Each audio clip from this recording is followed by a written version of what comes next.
everyone. So this is my timeline of the progression of technology in education.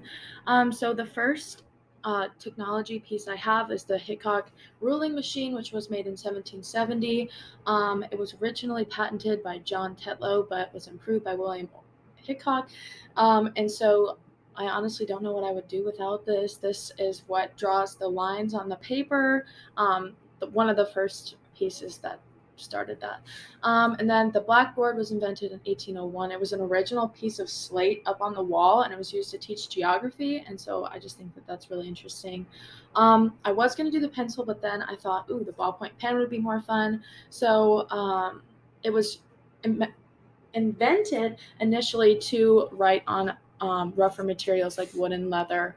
Next is the spiral notebook, the College Essential, and honestly, again, I don't know where education would be without notebooks.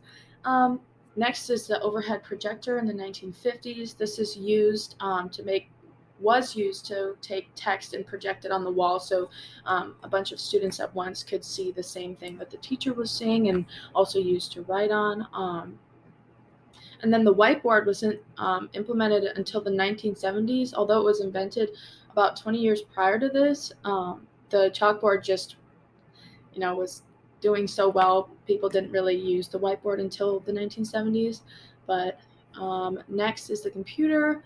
That's the 1980s, and this is a big thing in education today, as we're all doing everything online. So honestly, I don't know where we would be without it. And it implements all of the four C's: creativity, because you can create anything that you want digitally nowadays. Communication, you could communicate with many people, and I could just keep going on. The interactive whiteboard also, I like it because it works with the four C's, because you can really use critical thinking when you're doing activities on the board, and you can also use communication and communicate what you're trying to say by writing it out or drawing it for your classmates to see, and allows for creativity as well. So that was implemented in 1991. PowerSchool, oh my gosh. This is just a really good web-based information system for parents and teachers to communicate. So that is a big thing for the four C's, because communication. And I also put this picture of the dog because you don't understand stress until you have to check for a test grade. Oh, these babies. I swear, this is like the best thing that has ever been invented. It just allows for students to have that visual sight and communication between them and their calculator, and so they can type in and see it visually. Leapfrog, this is a personal thing. It is just one of the first things that I got when I was little. It was just awesome. It really had a lot of educational games that helped me in my learning.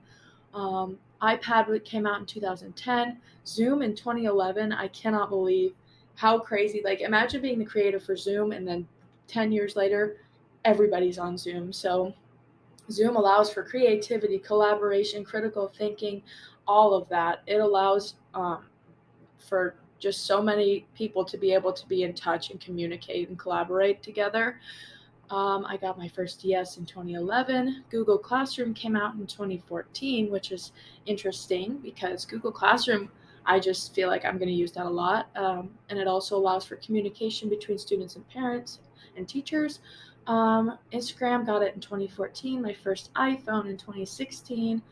And then my MacBook Pro I bought, which I'm very proud of. I bought it with my own money in 2020 for school. So I don't know where I would be without the MacBook.